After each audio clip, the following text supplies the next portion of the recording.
All right. Welcome back to the GSMC Wrestling Laureate Podcast, brought to you by the GSMC Sports Network. I'm your host, Eric Rodriguez, here every Monday through Friday, 8 p.m. Pacific Time, 11 p.m. Eastern Time, talking all things professional wrestling. Just to kind of reflect on what we talked about right quick. We talked about our WWE SmackDown preview, so make sure you check that out on the YouTube Podcasting Network and on the GSMC Sports Network, the GSMC Podcasting Network, excuse me. And we're going to dig into our Thursday night wrestling review. Just kind of, pulled up my notes here. But before we move on into that, I want to remind you guys to use the tips and donations link at the GSMCpodcast.net. We get a number of questions from viewers like you that come in during the show. So don't be afraid to hit up that chat. Don't be afraid to hit it, to the kindness of your heart, tip or donations. If not, just, send a chat, talk about all things professional wrestling. We'd love to hear from you guys. It really does help the show here at the GSMC Sports Network.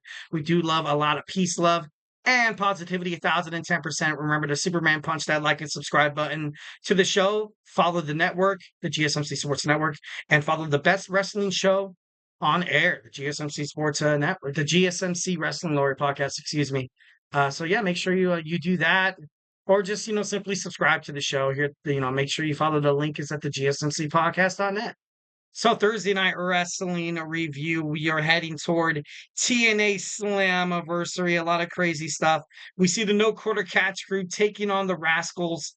It's a pretty good match, but, of course, due to, Grisham appears to the stage, prompting Kushida to chase him out of the impact zone. Then, taking advantage of the, distraction, something like the No Quarter Catch likes to do. Tevion Heights, Charlie Dempsey, Miles Bourne, they wind up victorious. They take down the Rascalz, Trey Miguel, Zachary Wentz, and their tag team partner, Kushida. I thought Kushida was probably, going to be featured being beat down in the back, with the Rascalz having nobody else to turn to. But their former partner making his return to TNA would have been Wesley, but that did not happen. Kind of bummed me out. I thought it would have made for really, really good TV, especially heading towards Slammiversary, with a lot of WWE stars being rumored to be backstage on Slammiversary. Guys, Slammiversary is tomorrow. Slammiversary is tomorrow. Starts at 8 p.m. Pacific Time, 5 p.m. Eastern on, what is it? TNA, Access TV, I believe it is. So we saw the No Quarter Catch crew defeat the Rascalz. So, should be pretty interesting. People are suggesting that Wesley will join the Rascalz at Slammiversary to reunite the Treehouse. But, I don't know. I thought that was going to happen tonight, but it didn't. So, I'm staying on high hopes. Next, we see Alisha Edwards, being accompanied by her tag team champion, one half of the world knockouts, tag team champion Masha Slamovich against Xia Brookside. I was surprised because Alisha, her aim was to kind of humiliate Xia Brookside, saying that she, basically doesn't belong anywhere near the titles, the TNA Knockouts titles, or the TNA Knockouts Championship for that matter. So, kind of crazy, but Masha Slamovich was about to fear that he saw Spitfire emerge from the back to stop her. Taking advantage of the distraction, Xia Brookside hits a Brooksley bomb on Alisha Edwards, securing the victory. You saw Xia Brookside defeat one half of the TNA Knockouts Tag Team Champions, Alisha Edwards. So then we saw a video package air featuring Santana, who passionately declares his intent to capture the TNA World Championship. He addresses the recent attacks from JDC to cost him the title shot, warning JDC that he's coming for him with a vengeance, with a crazy vengeance. An enraged Speedball, Mike Bailey storms into the ring, calling out Mustafa Ali ahead of their X Division Championship match at Slammiversary. Bailey demands Ali face him immediately, vowing not to leave until Ali comes to the ring. Ali appears on the screen, flanked by Campaign Singh and his security team. Ali agrees to face Bailey tonight, but only if Bailey can first conquer the Secret Service Gauntlet. So then we have the Secret Service Gauntlet. One by one, Bailey dismantles all four of Ali's Secret Service members, eagerly awaiting Mustafa Ali's arrival. However, Campaign Singh appears on stage, announcing that the gauntlet is yet to be over. Bailey must defeat him before Bailey can reach. Singh ambushes him, launching a vicious assault. Despite the onslaught, Bailey refuses to stay down and ultimately hits the Ultimo weapon, taking out Singh. Then you saw Ali come out, and it was crazy. It was crazy trying to forcing the referee to count on a humiliated 3 count on speedball. Mike Bailey, Ali taunts speedball. Then damn, this is crazy. This is getting pretty crazy, pretty personal to be honest. But that's how kind of Mustafa Ali kind of handled his business a little bit. Something that I miss from 205 Live, or when he was with Retribution and stuff like that, which is kind of crazy, but that's kind of how all went down tonight. Mike Bailey is kind of by himself. Trent Seven was there, but it's just not the same. The System's Eddie Edwards and Brian Myers take on Matt and Jeff Hardy for the TNA World Tag Team Championships.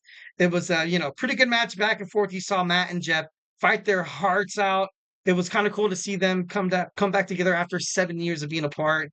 Um, Jeff and Matt hit Twist of Fate, and Jeff climbs up for the Swanton. However, JDC shoves Jeff off the top of the rope, causing a DQ. The System, JDC attack Matt and Jeff with chairs, destroying Jeff and forcing Matt to watch. Security hits the ring, stop the assault. Jeff is severely hurt on the floor. Medics check on him and carry him out on the stretcher out of the building.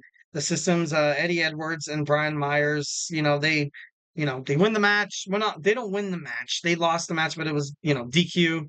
So they retained their champion. Obviously, champions advantage. So next we see that backstab, not backstabbing, but that total animal that is JDC taking on Mike Santana, who still has a huge chip on his shoulder thanks to JDC. JDC's just pissing everybody off, man. That's crazy. So the match ended up with like a chair entering the ring. JDC went for the chair, but Santana stops him, sending JDC headfirst into the post. Santana then grabs the chair, repeatedly smashes JDC with it, leading to his disqualifications. JDC defeats Mike Santana by by disqualification. Next, we see a promo. We see Tom Hannafin interview Jordan Grace discussing her upcoming title defense with Ash by Elegance at Slammiversary, as well as her recent WWE and NXT appearances. Once again, she was kind of mentioning how and I kind of read this online that she kind of gave a little teaser saying that nobody does anything bigger than a collaboration between NXT and TNA. So definitely think, it's going to get better. It's going to get bigger. And then you saw the personal concierge on the phone with Ash by Elegance, assuring her that everything is set up for her at Slammiversary. Meanwhile, Rosemary appears behind him, stalking him silently. She disappears before the notices her appearance. So, more just, kind of craziness. Then we see the TNA World Championship contract signing. Santino Morella is inside the ring to announce the participation of the 6-man elimination match at Slammiversary. He starts with Josh Alexander, then Steve Macklin, followed by Frankie Kazarian, Joe Hendry, Moose, and then lastly Nick Nemeth, who's actually absent due to injury, appears on the screen to provide a health update. He apologizes and assures everyone that he will be medically cleared in 2 days by Slammiversary. So the contract was passed. On and on and on. Moose snatches it from Joe Hendry to sign it before him. As Hendry is about to sign, first class music hits and AJ Francis and Rick Swan enter the Impact Zone. AJ expresses confusion over the contract signing, claiming that he is in the real main event with PCO. He acknowledges everyone in the match except Joe Hendry while Swan dances around. Santino's instincts, he instructs AJ Francis to leave the ring. Suddenly, PCO emerges from out of nowhere and starts beating the hell out of Rick Swan and AJ Francis. He flips the table, dives on Francis, igniting chaos inside of the ring. Moose is about to powerbomb Henry through the table, but Alexander intervenes with a punch. Joe Hendry then delivers a standing ovation to Moose through the table. Josh hands Hendry the contract, and Hendry signs it as his music blares through the speaker. Say his name, man. He appears. I believe in Joe Hendry. All right, so now we're going to move on to Ring of Honor. Obviously, a lot of crazy stuff, a lot of stuff heading toward Death Before Dishonor. Today, we saw Lance Archer and the Righteous, Vincent and Dutch, defeat Dalton Castle and the Outrunners, Turbo Floyd and Truth Magnum. It was a really, really good match. But, like I said before, Archer and and I think it was the out no, and the Righteous are they're on fire right now. They're on fire 1,010%. I do feel like, ever since you saw the Bang Bang Gang relinquish their six-man tag team championships, of course they relinquished it was unified, the trios, the AEW trios championship as well as the six-man championship. So more with that. Next, we saw Red Velvet defeat My World. Velvet was gearing to face WW to face Ring of Honor's Women's TV Champion Billy Stark at Death Before Dishonor, and she was looking to make a statement in her match within the world. Through the student within Athena, and kind of coincidental, but kind of crazy. So next, we see Katsuyori Shibata defeat the Evil Uno. Uno entered the ring in a Mick Foley-esque shirt and tie combo. Clearly had something on his mind. He grabbed the mic and cut a promo about how he's working hard, for 20 years and has done it all. He said the easiest way to be considered one of the greats is to battle the greats from all around the world. He called out an open challenge and was answered by the Ring of Honor Pure Champion Shibata. In an impromptu match, you saw Shibata take the victory. Next, we see Cage of Agony, Brian Cage, Bishop Khan, and Toba Leona defeating Cappuccino Jones, Harlan Hutchinson, and Austin Valentino. Kind of once again heading more toward trios matchups and stuff like that. Definitely love that. You see Queen Aminata defeat Mackenzie Morgan, kind of like a squash match. Then you saw Diamante in a lights out match, unsanctioned, no, no rep, everything was full game. Everything was full game. The arena dimmed.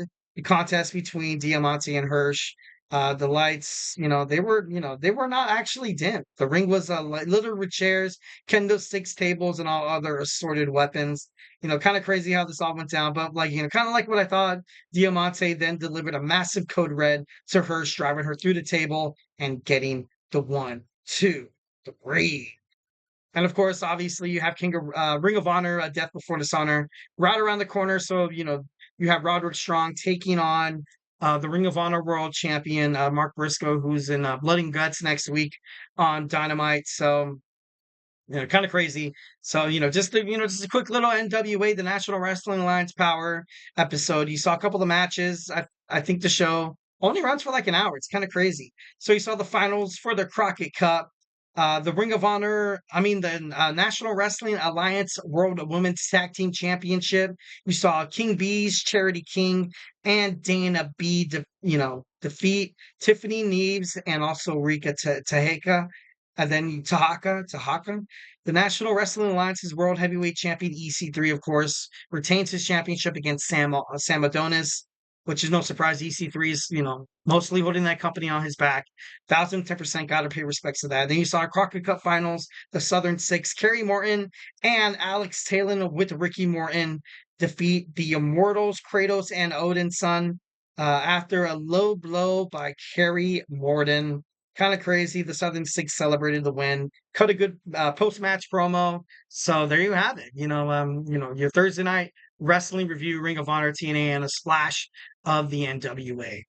All right, guys. Well, hey, do not go anywhere. We're going to jump on into AEW Rampage on tonight. Then we're going to talk about Saturday Night Collision. We're going to preview it, talk about all the cool things, all the things that kind of suck. No, I'm just kidding. No, in the world of wrestling, nothing sucks. So, hey, grab your favorite snack, grab your favorite popcorn. Well, not grab your favorite popcorn. What kind of popcorn is it? Cheese, caramel, regular, kettle corn. I'm not a huge fan of kettle corn. I don't know why. I feel like popcorn, shouldn't really be sweet until like maybe it's like at the end of the year where you're prepping up for Christmas. When you go to Walmart or Target where you have these big bins of popcorn, Cracker Jacks. I love myself some Cracker Jacks, but it's like Solamente on Elevate Sport games. So, stay with me. We're going to jump on into my third segment. So, hey, do not go anywhere.